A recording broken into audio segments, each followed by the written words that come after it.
একদা আল্লাহ রব্বুল আলামিন ফেরেশতাদেরকে বললেন, হে ফেরেশতাগণ, তোমরা সকলে আদমকে সেজদা করো। নির্দেশ অনুযায়ী সকল ফেরেশতারা হজরত আদম আলাইহিস সালামকে সেজদা করল। কিন্তু সেজদা করল না শুধুমাত্র ইবলিস। সে অহংকার ভরে আল্লাহর নির্দেশ অমান্য করল, কেননা তার অন্তরে পূর্ব থেকেই কুফরির বীজ লুকিয়েছিল। তখন আল্লাহ রব্বুল আলামিন ইবলিসকে লক্ষ্য করে বললেন, হে ইবলিস, আমি আমার কুদরতি হাতে যাকে সৃষ্টি করলাম তার প্রতি সেজদা করতে তোমাকে নির্দেশ করলাম, তবুও তুমি কেন তাকে সেজদা করলে না? তুমি কি নিজেকে তার চেয়ে শ্রেষ্ঠ মনে করো? জবাবে ইবলিস বলল, আমি আদমকে কিছুতেই সেজদা করতে পারি না, কেননা আমাকে আপনি সৃষ্টি করেছেন আগুনের দ্বারা, আর আদমকে সৃষ্টি করেছেন নিকৃষ্ট মাটি দ্বারা। অতএব আগুন তো মাটির চেয়েও শ্রেষ্ঠ। তার কথা শুনে আল্লাহ রব্বুল আলামিন বললেন, হে ইবলিস, তুই মরদুদ হয়ে গিয়েছিস। রোজ কিয়ামত পর্যন্ত তোর উপরে আমার লানত বর্ষিত হতে থাকবে। আল্লাহ রব্বুল আলামিনের এই রূপ নির্দেশের পরেই ইবলিসের চেহারা বিকৃত হয়ে গেল। তার ভিতরে শয়তানের চেহারা আত্মপ্রকাশ করল এবং সমগ্র চেহারা অত্যন্ত কদাকার রূপ ধারণ করল। তার পরনে থাকা বেহেশতি পোশাক এবং মস্তক হতে বাদশাহী মুকুট মুহূর্তের মধ্যেই খুলে পড়ে গেল। এরপর আল্লাহ রব্বুল আলামিন ইবলিসকে লক্ষ্য করে বললেন, হে মরদুদ, তুই চিরদিনের জন্য আমার রহমত হতে দূর হয়ে গেলি। বেহেশত তোর জন্য নিষিদ্ধ হয়ে গেল, তুই এই মুহূর্তে বেহেশত থেকে বহিষ্কৃত হয়ে যা। তখন ইবলিস বলল, হে মাবুদ, আমি সুদীর্ঘ লক্ষ লক্ষ বছর ধরে তোমার ইবাদত করে আসছি, তার কি কোনো প্রতিদানই আমি তোমার কাছ থেকে পাব না? আমার প্রতি এইরূপ শাস্তি দেওয়া কি তোমার জন্য ইনসাফের কাজ হল?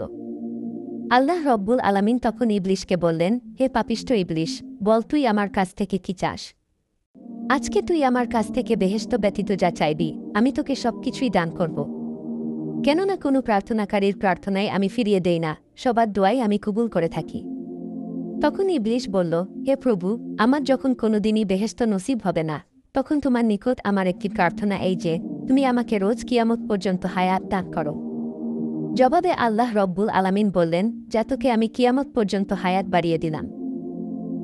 এবার ইবলিস বলল, হে মাবুদ, তোমার নিকটে আমার দ্বিতীয় প্রার্থনা এই যে, আমাকে তুমি এমন ক্ষমতা দান করো যাতে আমি তোমার যাবতীয় সৃষ্টিবস্তুকে দেখতে পাই, কিন্তু তারা এবং আদম সন্তান যেন আমাকে দেখতে না পারে, এবং আমি যেন আদম সন্তানের শরীরে রোগে রোগে ও শিরায় শিরায় বিচারণ করতে পারি, আর যে কোনো সময় আমি ইচ্ছামতো রূপ পরিবর্তন করতে পারি। আল্লাহ রব্বুল আলামিন বললেন, হে ইবলিস, ঠিক আছে, যাও, তোমার এই প্রার্থনাও আমি কবুল ও মঞ্জুর করলাম। পাপিষ্ঠ ইবলিস এইভাবে আল্লাহ রব্বুল আলামিনের পক্ষ থেকে অসীম ক্ষমতার অধিকারী হয়ে আল্লাহ রব্বুল আলামিনকে লক্ষ্য করে বলল, হে প্রভু, তুমি জেনে রাখো, আমি তোমারই নামের শপথ করে বলছি যে আদমের কারণে আমার সারা জীবনের সাধনা বরবাদ হয়ে গেল। আমি চিরদিনের জন্য তোমার নিকটে ঘৃণিত ও অভিশপ্ত হয়ে গেলাম, জীবনের পরম লক্ষ্য এবং তোমার সন্তুষ্টি ও বেহেশতে বসবাস করা হতে বঞ্চিত হলাম। সেই আদমের প্রতি ও তার বংশধরদের প্রতি এর চরম প্রতিশোধ না নিয়ে আমি কিছুতেই ছাড়ব না।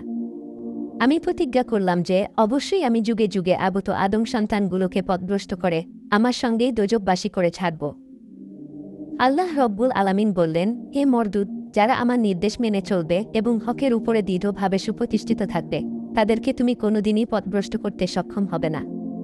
তবে যারা আমার আনুগত্য পরিত্যাগ করে তোর আনুগত্য করবে, নফসে আম্মারা তথা মন্দ কাজের দিকে প্ররোচিত হবে, তোর সঙ্গে আমি তাদেরকেও দোজখে নিক্ষেপ করব এবং আমি দোজখের উদরপূর্তি করব। এই সময় আল্লাহর নির্দেশে ফেরেশতাগণ ইবলিসকে গ্রেফতার করে বেহেশত থেকে বহিষ্কৃত করে দুনিয়ার সর্বাপেক্ষা গভীর সমুদ্রের নিম্নস্থলে তাকে নিক্ষেপ করল। আর সেই থেকে সমুদ্র ইবলিসের কার্য আঞ্জাম দেওয়ার জন্য দরবারে পরিণত হয়ে গেল। এদিকে আল্লাহ রব্বুল আলামিন ফেরেশতাদেরকে নির্দেশ দিলেন, তোমরা আদমকে সর্বশ্রেষ্ঠ জান্নাতুল ফেরদৌসে বসবাস করার ব্যবস্থা করে দাও। ফেরেশতারা আল্লাহ রব্বুল আলামিনের নির্দেশ অনুযায়ী হজরত আদম আলাইহিস সালামকে সুখশান্তির সব রকমের ব্যবস্থা করে দিল। তার আর কোনরূপ অশান্তি এবং দুঃখ রইল না। অফুরন্ত নিয়ামত, আরামায়েশ ও সুখশান্তির মধ্যে হজরত আদম আলাইহিস সালাম বসবাস করতে লাগলেন। কিন্তু এটা চিরন্তন সত্য যে মানুষ যতই সুখশান্তির মধ্যে অবস্থান করুক না কেন, সঙ্গীসাথী ছাড়া দীর্ঘদিন একাকী জীবনযাপন করা তার জন্য অশান্তিজনক হয়ে ওঠে। হজরত আদম আলাইহিস সালামের ক্ষেত্রেও ঠিক একই অবস্থা ঘটল, যার ফলে তিনি জান্নাতুল ফেরদৌসের অকল্পনীয় সুখশান্তির মধ্যে থেকেও কেমন যেন তার মনের মধ্যে অশান্তি বিরাজ করতে থাকল। আল্লাহ রব্বুল আলামিনের নিকটে হজরত আদম আলাইহিস সালামের এই অবস্থা গোপন রইল না। সুতরাং তিনি ফেরেশতাদেরকে লক্ষ্য করে বললেন, ওহে ফেরেশতাগণ, আমি আদমের জন্য একজন সঙ্গিনী সৃষ্টি করতে চাই, যাতে সে পরিপূর্ণ সুখ এবং শান্তি লাভ করতে পারে। অতঃপর একদিন আল্লাহ রব্বুল আলামিন হজরত আদম আলাইহিস সালামের চোখে গভীর নিদ্রার আবেশ বুলিয়ে দিলেন। সুতরাং তিনি গভীর নিদ্রায় ঢলে পড়লেন। এই নিদ্রা এতটাই গভীর ছিল যে নিদ্রার মধ্যে এক বিরাট কাণ্ড ঘটে গেল, কিন্তু হজরত আদম আলাইহিস সালাম তার কিছুই টের পেলেন না। হজরত আদম আলাইহিস সালাম যখন নিদ্রামগ্ন ছিলেন, তখন আল্লাহ রব্বুল আলামিন ফেরেশতাদেরকে হুকুম দিলেন, হে ফেরেশতারা, তোমরা আদমের বাম দিক থেকে তার একটি পাঁজর বের করে নাও। ফেরেশতারা আল্লাহ রব্বুল আলামিনের নির্দেশ মতো আদম আলাইহিস সালামের বাম দিক থেকে একটি পাঁজর বের করে নিলেন। অতঃপর সেই পাঁজরখানা আল্লাহ রব্বুল আলামিনের সামনে উপস্থাপন করলেন। আল্লাহ রব্বুল আলামিন সেই পাঁজর থেকে পরমা সুন্দরী একজন যুবতী সৃষ্টি করলেন এবং তাকে বেহেশতের উত্তম পোশাক দ্বারা সুসজ্জিত করলেন। এই পরমা সুন্দরীর নাম রাখা হল হাওয়া। তাকে এই নামে নামকরণ করার কারণ ছিল, কেননা আল্লাহ রব্বুল আলামিন তাকে জীবিত একজন মানুষের পাঁজর থেকে সৃষ্টি করেছিলেন। এরপরে বিবি হাওয়াকে হজরত আদম আলাইহিস সালামের পাশে বসিয়ে রাখা হল। অতঃপর আল্লাহ রব্বুল আলামিন হজরত আদম আলাইহিস সালামের নিদ্রা ভঙ্গ করলেন। হজরত আদম আলাইহিস সালাম নিদ্রা থেকে জেগে দেখলেন তার পাশে একজন পরমা সুন্দরী যুবতী বসে রয়েছেন। তখন তার মনে প্রশ্ন জাগল, কে এই সুন্দরী রমণী? এমন সুন্দরী রমণীকে তো তিনি ইতিপূর্বে আর কখনোই দেখেননি। আল্লাহ রব্বুল আলামিন হজরত আদম আলাইহিস সালামকে লক্ষ্য করে বললেন, হে আদম, আমি তোমার মনের অশান্তি দূর করার জন্য তোমার জন্যই তোমার একজন সঙ্গিনী সৃষ্টি করেছি। এই রমণী তোমার জীবনের চিরসঙ্গিনী এবং তোমার সুখ ও দুঃখের সমভাগিনী হবে। আল্লাহ রব্বুল আলামিন স্বাভাবিকভাবেই পুরুষদের মাঝে মহিলাদের প্রতি একটি আকর্ষণ সৃষ্টি করে দিয়েছিলেন। আর সেই কারণেই হজরত আদম আলাইহিস সালাম হাওয়া আলাইহিস সালামের প্রতি প্রাণাসক্ত হয়ে পড়লেন এবং তারই প্রভাবে তিনি নিজের হাত বাড়িয়ে হজরত হাওয়া আলাইহিস সালামকে স্পর্শ করতে উদ্যত হলেন। এমনই মুহূর্তে আল্লাহ রব্বুল আলামিনের তরফ থেকে সতর্কবাণী উচ্চারিত হল, হে আদম, তুমি হাওয়াকে স্পর্শ করা থেকে বিরত থাকো। বিবাহের পূর্বে তুমি হাওয়াকে স্পর্শ করিও না, এটা তোমার জন্য জায়েজ হবে না। আল্লাহ রব্বুল আলামিনের বাণী শ্রবণ করে হজরত আদম আলাইহিস সালাম বললেন, হে মাবুদ, তবে আপনি তার সঙ্গে আমার বিবাহ পড়িয়ে দিন। অতঃপর স্বয়ং আল্লাহ রব্বুল আলামিন হজরত আদম আলাইহিস সালামের সঙ্গে বিবি হাওয়া আলাইহিস সালামের বিবাহ পড়িয়ে দিলেন। এই বিবাহ অনুষ্ঠানে 7 তবক জমিন ও 7 তবক আসমানের সমগ্র ফেরেশতারা জমায়েত হয়ে আনন্দ উৎসবে লিপ্ত হয়েছিল।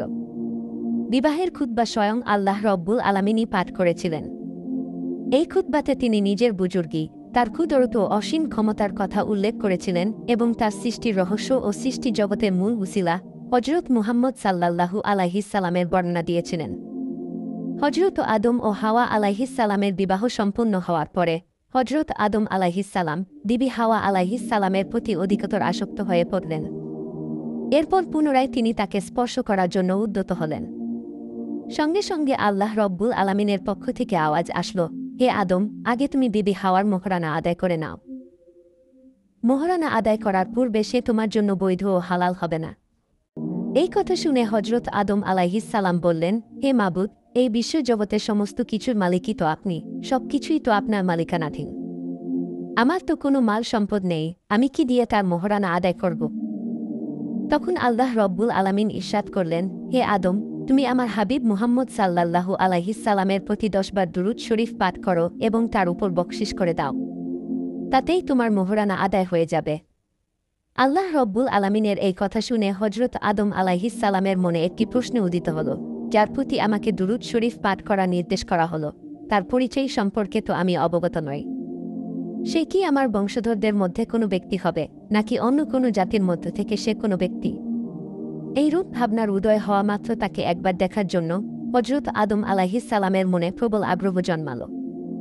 এরপর তিনি আল্লাহ রব্বুল আলামিনের দরবারে প্রার্থনা জানালেন, হে আল্লাহ, আমি তোমার সেই মহান বান্দাকে দেখতে চাই, যার প্রতি তুমি আমাকে দুরূদ শরীফ পাঠ করতে বললে। আল্লাহ রব্বুল আলামিন তখন আদম আলাইহিস সালামকে বললেন, হে আদম, তুমি তোমার আঙ্গুলের একটি নখের দিকে দৃষ্টিপাত করো। তাতেই তুমি আমার হাবিব মুহাম্মদ সাল্লাল্লাহু আলাইহিস সালামের চেহারা দেখতে পাবে। এই কথা শুনে হজরত আদম আলাইহিস সালাম স্বীয় আঙ্গুলের নখের দিকে দৃষ্টিপাত করলেন।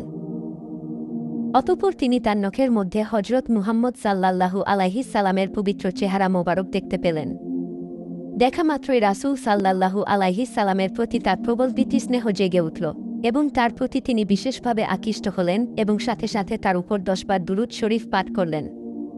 তখন আল্লাহ রব্বুল আলামিন ইরশাদ করলেন, হে আদম, তুমি যে একান্ত ও ভক্তি বিশ্বাসের সাথে 10 বার আমার হাবিবের প্রতি দুরূদ শরীফ পাঠ করলে, তার ফলে আমি তোমার জন্য বিবি হাওয়াকে বৈধ করে দিলাম এবং তোমার মর্যাদা ও মর্তবা অনেক গুণ বৃদ্ধি করে দিলাম। হে আদম, যাও, তুমি এবং তোমার স্ত্রী বেহেশতে বসবাস করো এবং তোমরা যা খুশি আহার করো। বেহেশতের সবকিছুই তোমাদের জন্য হালাল করে দিলাম। অতঃপর আল্লাহ রব্বুল আলামিন হজরত আদম আলাইহিস সালামকে গন্ধম গাছের দিকে ইঙ্গিত করে বললেন, হে আদম, তুমি ও তোমার স্ত্রী বেহেশতে অবস্থান করো এবং তোমরা বেহেশত হতে স্বাচ্ছন্দ্যে যা ইচ্ছা ভক্ষণ করো, কিন্তু তোমরা ওই বৃক্ষটির নিকটবর্তী হও না। যদি তোমরা সেই বৃক্ষটির নিকটবর্তী হও, তাহলে তোমরা ক্ষতিগ্রস্তদের অন্তর্ভুক্ত হয়ে যাবে। তখন হজরত আদম আলাইহিস সালাম বললেন, হে মাবুদ, আমরা পুরোপুরিভাবে আপনার আদেশ পালন করব। আপনার অসীম অনুগ্রহে আমরা জান্নাতে অফুরন্ত নিয়ামত লাভ করেছি এবং এখানে আমাদের এত সুখশান্তি নসিব হয়েছে, তাতে ওই একটি মাত্র বৃক্ষের ফল ভক্ষণ না করলে আমাদের এমন কি বা আসে যায়, আর সেই বৃক্ষের ফল ভক্ষণ করে আমরা কেনই বা আপনার আদেশ অমান্য করব? আর এতে কি আমাদের কোনো উপকার রয়েছে? আল্লাহ তাআলা বললেন, হে আদম, ওই বৃক্ষের ফল না খেলে তোমাদের কোনোই ক্ষতি হবে না, কিন্তু যদি তোমরা তার ফল ভক্ষণ করে ফেলো, তাহলে তোমরা এমন ক্ষতির সম্মুখীন হবে যা কোনো কিছু দ্বারাই পূরণ করা যাবে না। আল্লাহ তাআলার নির্দেশ অনুযায়ী হজরত আদম আলাইহিস সালাম ও বিবি হাওয়া আলাইহিস সালাম পরম সুখশান্তিতে বেহেশতে বসবাস করতে লাগলেন। কিন্তু তাদের এই সুখশান্তির জীবন দেখে ইবলিস জ্বলে পুড়ে ছারখার হয়ে যেতে লাগল, কারণ তার মনে সর্বদাই আদম আলাইহিস সালামের প্রতি হিংসা কাজ করত। তার ফলে সে তাদের চরম ক্ষতি সাধন করার জন্য প্রতিজ্ঞাবদ্ধ ছিল। তাই সে সর্বদাই এই চিন্তায় মগ্ন ছিল যে কি করে শীঘ্রই তাদেরকে বেহেশত থেকে বহিষ্কার করা যায়। ইবলিসকে যদিও বেহেশত থেকে বাইরে বের করে দেওয়া হয়েছিল, তথাপি সে সপ্ত আসমান পর্যন্ত সর্বদা অবাধ গতিতে বিচরণ করতে পারত। সুতরাং সে সপ্ত আসমান অতিক্রম করে একেবারে বেহেশতের দরজা পর্যন্ত উপনীত হতে পারত এবং ঘন ঘন সে বেহেশতের দরজার সামনে আসা যাওয়া করতে থাকত। কিন্তু সে বেহেশতের ভিতরে কোনো ক্রমেই প্রবেশ করতে পারছিল না। তাই ইবলিস এই আশায় বুক বাঁধল, যদি সে বেহেশতের বাইরে থেকে কোনো রকমে হজরত আদম ও বিবি হাওয়াকে দেখতে পায়, তাহলে তাদেরকে মিথ্যা প্রলোভন দেখিয়ে ধোঁকা দেওয়া মোটেও কঠিন কাজ হবে না। এই আশার বশবর্তী হয়ে ইবলিস বেহেশতের দরজায় বসে থাকল এবং একাধারে দীর্ঘদিন সেভাবেই কাটিয়ে দিল। কিন্তু এই সুদীর্ঘ সময়ের মধ্যে একটি বারের জন্য হজরত আদম আলাইহিস সালাম ও বিবি হাওয়ার সাথে তার সাক্ষাৎ হল না। এইভাবে আরও কিছুদিন অতিবাহিত হওয়ার পর একদা ইবলিস বেহেশতের দরজায় একটি ময়ূরকে দেখতে পেল। ময়ূর তাকে জিজ্ঞাসা করল, ওহে জনাব, তুমি কে এবং কেন এমনভাবে এখানে বসে থাকছ? ইবলিস বলল, আমি আল্লাহ তাআলার জনৈক ফেরেশতা, আল্লাহর ইবাদত বন্দেগী ছাড়া আমার আর কোনোই কাজ নেই। তবে অন্যান্য ফেরেশতাদের নিকটে শুনেছি, আল্লাহ রব্বুল আলামিন তার নেককার বান্দাদের জন্য বেহেশত নামক এই অপূর্ব স্থানটি নির্মাণ করে রেখেছেন। এর অভ্যন্তরভাগের অপরূপ দৃশ্য এবং এর অমূল্য ও অফুরন্ত নাজ নিয়ামতসমূহ এমনই বিচিত্র ও বিস্ময়কর, যা একবার চোখে না দেখলে তার সম্পর্কে কল্পনা করাও সম্ভব নয়। ফেরেশতাদের মুখে বেহেশতের এরূপ বর্ণনা শুনে আমি বেহেশতের অভ্যন্তরভাগ একটিবার চোখে দেখার জন্য আজ সুদীর্ঘকাল ধরে এখানে বসে আছি এবং আমি এই আশায় বুক পেতে আছি। দেখি কোনো দয়ালু বেহেশতবাসী আমার এই মনের আশা পূরণ করার জন্য সুদীর্ঘকাল পরেও একটিবার বেহেশতের ভিতরে প্রবেশ করায় কিনা। ওহে ময়ূর, তুমি কি আমার এই মনের সুপ্ত বাসনাটি পূর্ণ করবে? ময়ূর উত্তর দিল, না জনাব, আমার দ্বারা কোনো মতেই তা করা সম্ভব নয়, কেননা বাহির থেকে কাউকেও বেহেশতের অভ্যন্তরে প্রবেশ করানো সম্পূর্ণ নিষিদ্ধ। অতএব আমার এমন সাধ্য নেই যে আমি তোমাকে বেহেশতের ভিতরে নিয়ে যাব। ইবলিস তখন অনেক অনুনয় বিনয় করে বলল, হে দয়ালু বেহেশতবাসী, আমাকে একটি বারের জন্য হলেও বেহেশতের অভ্যন্তরে নিয়ে চলো। কিন্তু ময়ূর কিছুতেই তার কথা শুনল না। তখন ইবলিস একটি ছলনার দ্বারা নিজের কার্য উদ্ধার করার আকাঙ্ক্ষায় ময়ূরকে বলল, ময়ূর, তুমি যদি আমার মনের বাসনা পূরণ করো, তাহলে তোমাকে আমি আমার জানা এমন 3টি দোয়া শিক্ষা দিব, যার ফলে তুমি 3টি অমূল্য বস্তু লাভ করবে। তার প্রথমটি হলো এই যে সারা জীবনে তুমি কখনো বিদ্ধ হবে না। দ্বিতীয়টি হলো এই যে তুমি চিরদিনের জন্য অমর হয়ে থাকবে, কোনোদিন তোমার মৃত্যু ঘটবে না। আর তৃতীয় বস্তুটি হলো অনন্ত জীবন তুমি বেহেশতে অবস্থান করতে পারবে, কোনো দিনই তোমাকে বেহেশত থেকে বহিষ্কৃত হতে হবে না। অতঃপর ময়ূর এই 3টি বস্তু লাভের জন্য অনেক প্রলুব্ধ হল, কিন্তু তারপরেও সে একাকী ইবলিসকে বেহেশতে প্রবেশ করাতে সাহস পেল না। তাই সে ইবলিশকে বলল, দেখো বন্ধু, আমি তোমাকে বেহেশতে প্রবেশ করাতে চাইলেও সেই ক্ষমতা আমার নেই। তবে আমার এক সাপ বন্ধু আছে, সে ইচ্ছা করলে তোমাকে বেহেশতে প্রবেশ করাতে পারবে। তুমি এখানে একটু অপেক্ষা করো, আমি চেষ্টা করে দেখি আমার সেই বন্ধু তোমার এই ইচ্ছা পূরণ করাতে রাজি হয় কিনা। অতঃপর ময়ূর সাপের নিকটে উপস্থিত হয়ে বলল, বন্ধু, বেহেশতের দরজায় একজন ফেরেশতা বসে আছে, তার মনে একটিবার মাত্র বেহেশত দর্শনের বড়ই বাসনা। এই ব্যাপারে সে আমার নিকটে অনেক আকুতি মিনতি করল। তুমি যদি অনুগ্রহ করে তার এই মনোবাসনা পূরণ করতে সাহায্য করো, তাহলে সে আমাদেরকে এমন 3টি দোয়া শিক্ষা দিবে, যার দ্বারা আমরা 3টি অমূল্য বস্তু লাভ করতে পারব। এই কথা বলে ময়ূর সাপটিকে ইবলিশের প্রতিশ্রুতি দেওয়া সেই 3টি বস্তুর কথা শুনিয়ে দিল। ময়ূরের কথা শুনে সাপ প্রলুব্ধ হয়ে উঠল। অতঃপর সে বেহেশতের দরজায় এসে ইবলিশকে লক্ষ্য করে বলল, হে বন্ধু, তুমি নাকি বেহেশতে প্রবেশ করতে চাও এবং তার বিনিময়ে 3টি মূল্যবান দোয়া শিখিয়ে দিবে। যদি তাই হয় তবে আগে দোয়া 3টি শিখাও, তারপরেই আমি তোমাকে বেহেশতে ঢুকানোর ব্যবস্থা করে দিব। ইবলিশ বলল, আমি শপথ করে বলছি, তুমি আমাকে বেহেশতে প্রবেশ করিয়ে দিলে তার বদলে আমি উক্ত দোয়া 3টি তোমাদেরকে শিখিয়ে দিব, কিছুতেই এর অন্যথা করব না। আগে বেহেশতের অপূর্ব নাজ নিয়ামত দর্শন করে আমার চক্ষু দুটি শীতল করি, তারপরেই আমি তোমাদেরকে দোয়া 3টি শিক্ষা দিব, তোমরা আমার প্রতি কোনো রকমের সন্দেহ করিও না। তখন সাপ বলল, বাহির থেকে কাউকে বেহেশতের মধ্যে নিয়ে যাবার অনুমতি নেই। তবে তুমি যদি বেহেশত দর্শনের একান্তে বাসনা করো, তাহলে এই কাজ গোপনে ও সাবধানে করতে হবে। প্রকাশ্যে কিছুই করা সম্ভব নয়, কেননা এই ঘটনা প্রকাশ পেলে আমার আর রক্ষা থাকবে না, আমাকে চরম শাস্তি ভোগ করতে হবে। তুমি এক কাজ করো, আমি মুখ হা করছি, তুমি আমার মুখের মধ্যে প্রবেশ করে বসে থাকো। এরপর সাপটি তার মুখ হা করল আর ইবলিশ সাপের মুখের মধ্যে ঢুকে বসে থাকল। অতঃপর ময়ূর সাপটিকে বেহেশতের অভ্যন্তরে গন্ধম বৃক্ষের নিকটে পৌঁছে দিল। এরপর ইবলিশ সাপের মুখ থেকে বের হয়ে ফেরেশতার বেশ ধারণ করল এবং করুণ সুরে কাঁদতে লাগল। সাপ ও ময়ূর নিজেদের কার্য সমাধান করে সেখান থেকে দ্রুত সরে পড়ল। ইবলিশের নিকট থেকে দোয়া শিখার সাহস তাদের আর হল না, কারণ তাদের ভয় হচ্ছিল তাদের এই কাজটি যদি কোনোভাবে প্রকাশ পেয়ে যায় তাহলে তাদের কঠিন শাস্তি হবে। ইবলিশের কান্না শুনে বেহেশতের সকল হুর গেলমানরা তার কাছে সমবেত হল। এমনকি বিবি হাওয়াও সেখানে এসে উপস্থিত হলেন।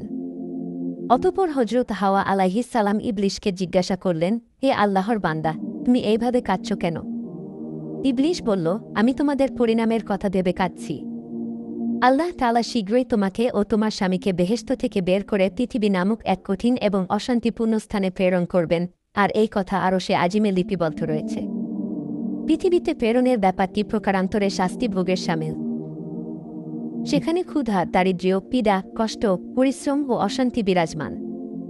সেখানে পরিশ্রম করে খাদ্য জন্মাতে হবে, খাদ্য জন্মাতে ব্যর্থ হলে ক্ষুধার যন্ত্রণায় অস্থির হতে হবে।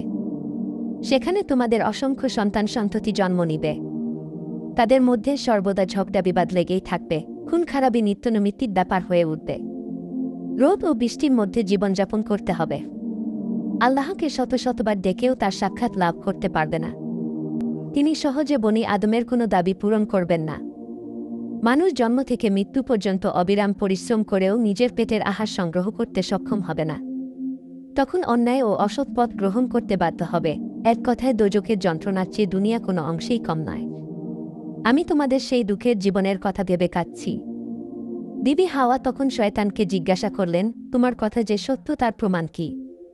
শয়তান বলল, আমি আল্লাহর নামে কসম করে বলছি, আমি এক বিন্দু মিথ্যা কথা বলিনি। যদি আমি মিথ্যা কথা বলি তবে যেন আমার উপর আল্লাহ তাআলা ও ফেরেশতাদের লানত বর্ষিত হবে। বিবি হাওয়ার নারী সুলভ মন, তাই শয়তানের এরূপ বক্তৃতায় তার মন কিছুটা আকৃষ্ট হল। এবার সে জিজ্ঞাসা করল, তবে পৃথিবীর এই নির্বাসন থেকে মুক্তির উপায় কি? শয়তান বলল, এর একটি উত্তম উপায় রয়েছে, তবে তোমরা সেই উপায় গ্রহণ করবে কিনা আমি জানি না। বিবি হাওয়া বলল, তুমি বলো, অবশ্যই আমরা সেটা গ্রহণ করব। তখন ইবলিশ গন্ধম গাছের দিকে ইঙ্গিত করে বলল, ওই যে একটি গাছ দেখছ, ওটার একটি ফল খেতে পারলেই তোমরা বেহেশতে স্থায়ীভাবে বসবাস করতে সক্ষম হবে, কোনোদিন আর তোমাদেরকে পৃথিবীতে যেতে হবে না। বেহেশতের আরামায়েশ তোমাদের জন্য সার্বক্ষণিক বাধ্যতামূলক হয়ে থাকবে। বিবি হাওয়া বললেন, ওই গাছের ফল খেতে তো আল্লাহ তাআলা আমাদেরকে বারণ করেছেন, তাহলে এটা কিভাবে সম্ভব? শয়তান বলল, আল্লাহ তাআলা দয়ার সাগর, তিনি অপরাধীর অপরাধ ক্ষমা করে থাকেন, এজন্য তার একটি নাম গফুর। তিনি তার নামের মাহাত্ম্য বজায় রাখবেন বলে ওয়াদাও করেছেন। অতএব আল্লাহ তাআলার করুণা প্রাপ্তির বিষয়ে তোমাদের কোনো ভাবনা চিন্তার দরকার নেই। আমি মনে করি তোমরা যদি এই ফল ভক্ষণ করার পরে আল্লাহ রব্বুল আলামিনের কাছে ক্ষমা প্রার্থনা করো, তাহলে তোমাদেরকে আল্লাহ রব্বুল আলামিন ক্ষমা করে দিবেন। এতে তোমরা আল্লাহ তাআলার ক্ষমাও পেয়ে যাবে এবং বেহেশতে চিরদিনের জন্য বসবাসও করতে পারবে। এখন ভেবে দেখো তুমি কি করবে। ইবলিশের এরূপ কথায় হযরত হাওয়া আলাইহিস সালাম বিশ্বাস করে নিলেন। তখন তিনি উক্ত গাছটির নিচে গিয়ে 3টি ফল ছিঁড়ে হাতে নিলেন। অতঃপর তিনি একটি ফলের খোসা ছাড়িয়ে দেখলেন তাতে ফোঁটা ফোঁটা রক্ত দেখা যাচ্ছে। এই রক্ত সম্পর্কে হযরত মুয়াজ রাদিয়াল্লাহু তাআলা আনহু বলেছেন, বিবি হাওয়ার হাতে গন্ধমে রক্ত দেখার অন্তর্নিহিত কারণ ছিল সকল নারীর প্রতি মাসে একবার রক্ত দেখার সময় বাধ্যতামূলক করে দেওয়া। অতঃপর তিনি ফলগুলো হাতে নিয়ে হযরত আদম আলাইহিস সালামের সিংহাসনের নিকটে পৌঁছালেন। হযরত আদম আলাইহিস সালাম তখন বিবি হাওয়াকে জিজ্ঞাসা করলেন, তোমাকে এতটা মলিন দেখাচ্ছে কেন এবং তোমার শরীরে সেই সুগন্ধি গেল কোথায়? বিবি হাওয়া বললেন, আমি এক মহাবিপজ্জনক সংবাদ নিয়ে এসেছি। এই কথা শুনে হযরত আদম আলাইহিস সালাম বললেন, কি সেই সংবাদ? বিবি হাওয়া বললেন, আল্লাহ তাআলা নাকি আমাদেরকে বেহেশত থেকে চিরদিনের জন্য বের করে পৃথিবী নামক এক স্থানে নির্বাসন দিবেন। এমতাবস্থায় পৃথিবীতে না গিয়ে বেহেশতে চিরদিনের জন্য বসবাস করার এক পন্থা আমি খুঁজে পেয়েছি। আল্লাহর এক ফেরেশতা আমাকে এই পন্থা বলে দিয়েছেন, এমনকি পৃথিবীর দুর্গম ও কঠিন জীবন যাপনের খতিয়ান তিনি আমাকে সবিস্তারে বলেছেন। অতঃপর যখন আমি তার কাছে এর প্রতিকার জানতে চাইলাম, তখন সে এই ফলটি দেখিয়ে আমাকে বলেছে, যদি এটা ভক্ষণ করতে পারো তাহলে তোমরা স্থায়ীভাবে বেহেশতে থাকতে পারবে। হযরত আদম আলাইহিস সালাম বিবি হাওয়া আলাইহিস সালামের কথা শুনে বললেন, এটা কি সেই নিষিদ্ধ গাছের ফল যা ভক্ষণ করতে আল্লাহ রব্বুল আলামিন বারবার নিষেধ করেছেন? হযরত হাওয়া আলাইহিস সালাম বললেন, জি, এটা সেই গাছেরই ফল। তখন হযরত আদম আলাইহিস সালাম বললেন, আমি কখনোই আল্লাহ রব্বুল আলামিনের নির্দেশ অমান্য করে এই ফল ভক্ষণ করতে পারব না। তুমি আমার সাথে দ্বিতীয়বার আর এই ব্যাপারে কোনো কথা বলবে না। এখন এখান থেকে চলে যাও। অতঃপর হযরত আদম আলাইহিস সালাম আল্লাহ তাআলার আদেশ লঙ্ঘনের ভয়ে তার সিংহাসনকে হুকুম দিলেন অন্যত্র চলে যাওয়ার জন্য। সাথে সাথে তার সিংহাসন হাজার হাজার মাইল অতিক্রম করে অনেক দূরে চলে গেল। কিন্তু বিবি হাওয়া আলাইহিস সালাম তার পিছনে পিছনে সেখানেও পৌঁছে গেলেন। অতঃপর হযরত আদম আলাইহিস সালাম বিবি হাওয়া আলাইহিস সালামকে বললেন, হে বিবি হাওয়া, তুমি আল্লাহর নির্দেশকে ভয় করো। এর খেলাপ করলে আমরা চিরদিনের জন্য নাফরমান হিসেবে শাস্তি ভোগ করতে থাকব। বিবি হাওয়া বললেন, তুমি সঠিক ঘটনাটি কেন অনুধাবন করতে সক্ষম হচ্ছ না? আল্লাহর ফেরেশতা কোনোদিন মিথ্যা কথা বলতে পারেন না।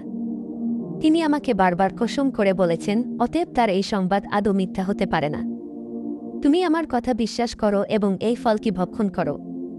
তখন হযরত আদম আলাইহিস সালাম বললেন, যদি আল্লাহ তাআলা আমাদেরকে পৃথিবীতে নির্বাসন দিতে পছন্দ করেন তাহলে আমি তাই স্বাচ্ছন্দ্যে মেনে নেব, তবুও তার আদেশের বিরোধিতা আমি করতে পারব না। বিবি হাওয়া যখন দেখলেন হযরত আদম আলাইহিস সালাম কোনো কথাই শুনছেন না, শেষ পর্যন্ত তিনি বললেন, হে আদম, তুমি চিন্তা করে দেখো, আল্লাহ রব্বুল আলামিন রহমানুর রহিম, তিনি বান্দার সকল গুনাহ ক্ষমা করে দিয়ে থাকেন। আমরা এই ফল ভক্ষণ করার পরে যদি আল্লাহ রব্বুল আলামিনের কাছে এই গুনার জন্য ক্ষমা চাই, তিনি তার দোয়ার বদৌলতে আমাদেরকে ক্ষমা করে দিবেন। এতে আমরা বেহেশতে স্থায়ী হতে পারব এবং আল্লাহ রব্বুল আলামিনের ক্ষমাও পেয়ে যাব। বিবি হাওয়া আলাইহিস সালামের এই কথা শুনে আদম আলাইহিস সালাম ভাবলেন, বিবি হাওয়া একেবারেই অযৌক্তিক কথা বলেনি। আর এই ভাবনাই ছিল হযরত আদম আলাইহিস সালামের জীবনের একমাত্র ভুল সিদ্ধান্ত। তিনি ভেবেছিলেন আল্লাহ রব্বুল আলামিন হয়তো তাদেরকে এজন্য ক্ষমা করে দিবেন। তাই শেষ পর্যন্ত তিনি গন্ধম ফল খাওয়ার জন্য রাজি হয়ে গেলেন। যখন হযরত আদম আলাইহিস সালাম গন্ধম ফল খাওয়ার জন্য রাজি হয়ে গেলেন, তখন হযরত হাওয়া আলাইহিস সালাম একটি ফল আনন্দের সাথে তার হাতে তুলে দিলেন এবং অপর ফলকে তিনি নিজে খেতে লাগলেন। ওদিকে হযরত আদম আলাইহিস সালাম ফলটি খেয়ে ফেললেন। তারা যখন আল্লাহ রব্বুল আলামিনের আদেশ ভুলে গিয়ে শয়তানের প্ররোচনায় পড়ে ফলটি খেয়ে ফেললেন, তখন সাথে সাথে তাদের মাথা থেকে বেহেশতের তাজ খুলে পড়ে গেল। হযরত আদম আলাইহিস সালাম দেখতে পেলেন তার দেহ থেকে সমস্ত বস্ত্র খুলে পড়ে গিয়ে তিনি একেবারেই উলম্ব হয়ে গেছেন। অবাক দৃষ্টিতে তিনি হযরত হাওয়া আলাইহিস সালামের দিকে তাকিয়ে দেখলেন তার দেহ থেকেও সমস্ত কাপড় খুলে পড়ে গিয়ে তিনিও উলম্ব হয়ে গেছেন। এরপর তারা দুজনেই হাত দিয়ে তাদের লজ্জাস্থান ঢাকার চেষ্টা করতে লাগল। এই সময় আল্লাহ রব্বুল আলামিনের পক্ষ থেকে ঘোষণা আসলো, হে আদম ও বিবি হাওয়া, আমি কি তোমাদেরকে গন্ধম বৃক্ষের নিকটে যেতে নিষেধ করিনি? আমি কি তোমাদেরকে সাবধান করিনি যে শয়তান তোমাদের প্রকাশ্য শত্রু? তোমরা শয়তান থেকে সর্বদাই সতর্ক ও সাবধান থাকিও। কিন্তু তোমরা আমার আদেশ অমান্য করে শয়তানের প্রলোভনে পড়ে গন্ধম ফল ভক্ষণ করেছ, সুতরাং এখন আর তোমরা পবিত্র বেহেশতে বসবাসের যোগ্য নও। তোমরা বেহেশতে বসবাসের যোগ্যতা হারিয়েছ। গন্ধম ফল ভক্ষণের ফলে হজরত আদম ও বিবি হাওয়া দুজনে যখন বস্ত্র হারিয়ে উলঙ্গ হয়ে গেলেন, তখন দুজনেই তাদের লজ্জাস্থান ঢাকার জন্য আর কোনো বস্তু খুঁজে না পেয়ে বৃক্ষের পাতা দিয়ে তাদের লজ্জাস্থান ঢাকার মনস্থ করলেন এবং একে একে বিভিন্ন বৃক্ষের নিকটে গিয়ে তাদের পাতা চাইতে লাগলেন। কিন্তু কোনো বৃক্ষই তাদেরকে পাতা দিতে রাজি হল না। অবশেষে তারা অঞ্জির ও চন্দন বৃক্ষের নিকটে গিয়ে অনুনয় সহকারে পাতা প্রার্থনা করলেন।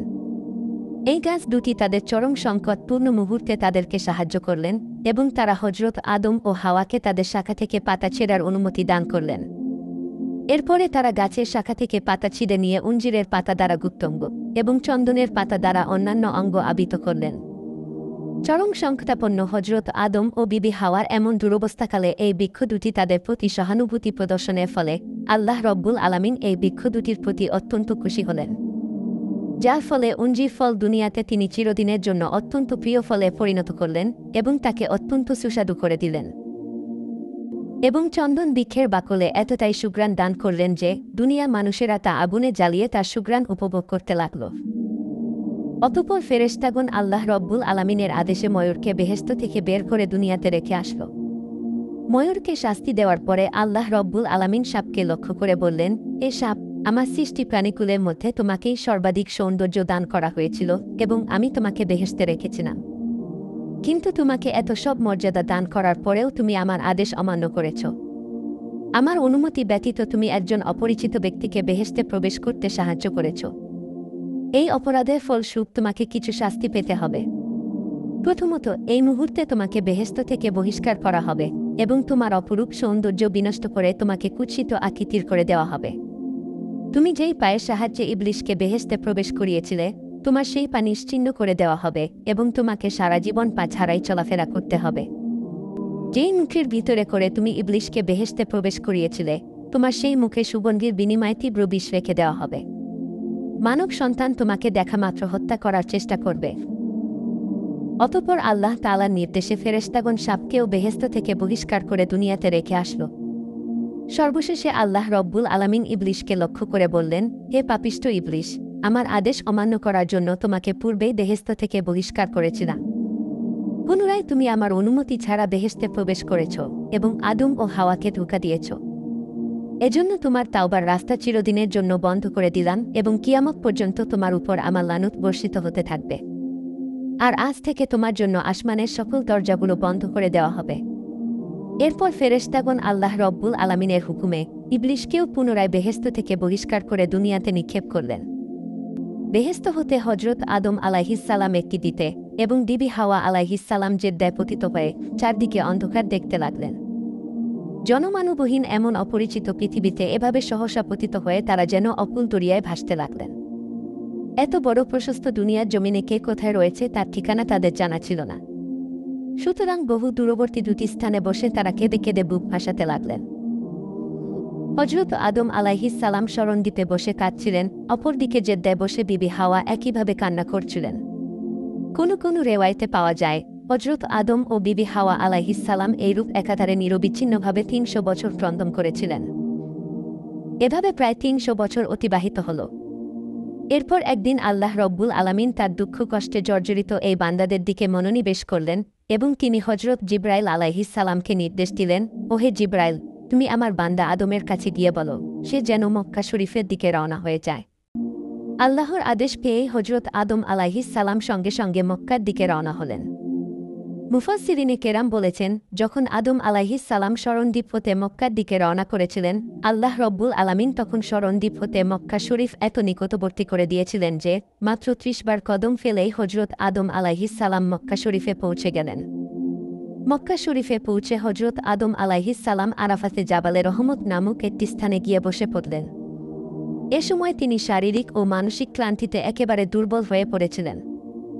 আরাফাতের সেই স্থানে বসে হজরত আদম আলাইহিসসালাম চোখের অশ্রু ফেলে আল্লাহ রব্বুল আলামিনের দরবারে প্রার্থনা করতে লাগলেন, হে মাবুদ, আপনি আমার ও আমার স্ত্রীর গুনাহ মোচন করে দিন। আমি জানি না হাওয়া এখন কোথায় ও কিভাবে রয়েছে, মনে হয় তারও জানা নেই যে আমি কোথায় আছি এবং কিভাবে আছি। হে মাবুদ, আপনি আমাদের দুজনের প্রতি করুণা বর্ষণ করুন, আমাদের ভুল ক্ষমা করে দিয়ে পুনরায় আমাদের মিলন ঘটিয়ে দিন। হযরত আদম আলাইহিস সালামের এই প্রার্থনা কিছুটা ফলদায়ক হল। তিনি আকাশের দিকে দৃষ্টিপাত করে মোনাজাত করছিলেন। আল্লাহর অসীম কৃপায় সহসা তার মানবীয় নেত্রের পর্দা অপসারিত হয়ে গেল। হযরত আদম আলাইহিস সালামের চোখের সামনে এবার আল্লাহ রব্বুল আলামিনের আরশে মুআল্লার অপূর্ব দৃশ্য ভেসে উঠল। তিনি দেখতে পেলেন আরশের গায়ে লিখিত রয়েছে, লা ইলাহা ইল্লাল্লাহু মুহাম্মাদুর রাসূলুল্লাহ। এই কালেমাটি দেখেই তার দীর্ঘদিন পুরনো একটি স্মৃতির কথা মনে পড়ে গেল। যখন আল্লাহ রব্বুল আলামিন তাকে সৃষ্টি করেছিলেন, সৃষ্টি হওয়ার পরেই মাথা উঠিয়ে তিনি আল্লাহ রব্বুল আলামিনের আরশে মুআল্লায় এই কালেমাটি দেখতে পেয়েছিলেন। এরপর হযরত আদম আলাইহিস সালাম আল্লাহ রব্বুল আলামিনের দরবারে 2 হাত তুলে পুনরায় মিনতি পেশ করতে লাগলেন, হে আমার মহান প্রতিপালক, আপনি আপনার প্রিয় হাবিব হযরত মুহাম্মদ সাল্লাল্লাহু আলাইহিস সালামের উসিলায় আমাদের গুনাহ মাফ করে দিন। যখন হযরত আদম আলাইহিস সালাম রাসূলে আকরাম সাল্লাল্লাহু আলাইহিস সালামের উসিলা দিয়ে দোয়া করলেন, তখন আল্লাহ রব্বুল আলামিনের দয়ার সাগরে জোশ মেরে উঠল। সঙ্গে সঙ্গে তিনি হযরত আদম আলাইহিস সালামের প্রার্থনা কবুল করে তার ও তার স্ত্রী হযরত হাওয়া আলাইহিস সালামের গুনাহ খাতা ক্ষমা করে দিলেন এবং তিনি তাদেরকে সম্পূর্ণরূপে মাফ করে দিলেন। এরপর আল্লাহ রব্বুল আলামিন জিবরাইল আলাইহিস সালামের মাধ্যমে আদম আলাইহিস সালামকে জানিয়ে দিলেন। জিবরাইল আলাইহিস সালাম আদম আলাইহিস সালামকে বললেন, হে আদম, আপনি এবার আপনার দোয়ার মধ্যে মুহাম্মদ সাল্লাল্লাহু আলাইহিস সালামের উসিলা উল্লেখ করেছেন, আর এই কারণে আল্লাহ রব্বুল আলামিন আপনার দোয়া কবুল করে নিয়েছেন এবং আপনার ও আপনার স্ত্রীর গুনাহ খাতা ক্ষমা করে দিয়েছেন। এই দোয়া যদি আপনি গুনাহ করার পরে বেহেশতে থাকতেই করতেন, তাহলে আল্লাহ রব্বুল আলামিন সেখানেই আপনাদের গুনাহ ক্ষমা করে দিতেন, আপনাদের আর দুনিয়াতে আসার দরকার হতো না। তখন হযরত আদম আলাইহিস সালাম বললেন, ওহে জিবরাইল, এতদিন আমি এই কালেমাটি মনে করার চেষ্টা করেছিলাম, কিন্তু এমনভাবে ভুলে গিয়েছিলাম যে আমি কিছুতেই তার কথা মনে করতে পারছিলাম না। কিন্তু আজ হঠাৎ আল্লাহ রব্বুল আলামিনের মেহেরবানিতে আমার সেই কালেমার কথা মনে পড়ে যায় এবং আমি সেই কালেমার উসিলা দিয়ে আল্লাহ রব্বুল আলামিনের কাছে দোয়া করলাম। ফেরেশতা জিবরাইল আলাইহিস সালামের সাথে হযরত আদম আলাইহিস সালামের এরূপ কথোপকথন চলছিল। হঠাৎ হযরত আদম আলাইহিস সালামের চোখের দৃষ্টি দূরের একটি প্রান্তরের দিকে পতিত হল। তিনি দেখতে পেলেন জেদ্দার দিক থেকে বিবি হাওয়া ধীরে ধীরে তার দিকে এগিয়ে আসছেন। এই দৃশ্য অবলোকন করে হযরত আদম আলাইহিস সালাম আর বসে থাকতে পারলেন না। তিনি দ্রুত এগিয়ে গিয়ে বিবি হাওয়াকে জড়িয়ে ধরে আকুল হয়ে কাঁদতে লাগলেন। বিবি হাওয়াও দীর্ঘকাল পরে এভাবে স্বামীকে ফিরে পেয়ে অবোধ শিশুর মতো ফুপিয়ে ফুপিয়ে কাঁদতে লাগলেন। সুদীর্ঘ ৩০০ বছরের বিচ্ছেদের পর স্বামী স্ত্রীর এইভাবে সাক্ষাৎ বা মিলন লাভের এই অপূর্ব দৃশ্যের একটি দৃষ্টান্ত হয়ে রইল। হযরত আদম ও বিবি হাওয়ার ক্রন্দন যেন কিছুতেই থামছে না। তাদের এই কান্নার দৃশ্য জমিন ও আসমানের অসংখ্য ফেরেশতা অবলোকন করছিল এবং তারাও সকলে তাদের কান্নার সাথে শামিল হল এবং আল্লাহ রব্বুল আলামিনের দরবারে অশেষ শুকরিয়া আদায় করল। দীর্ঘকাল পরে হযরত আদম ও বিবি হাওয়ার যে স্থানে সাক্ষাৎ হয়েছিল, সেই স্থানটিকে আমরা বর্তমানে আরাফাতের ময়দান বলে চিনি। প্রিয় দর্শক, এই ছিল আমাদের আদিপিতা ও আদিমাতা হযরত আদম ও হাওয়া আলাইহিস সালামের কাহিনী।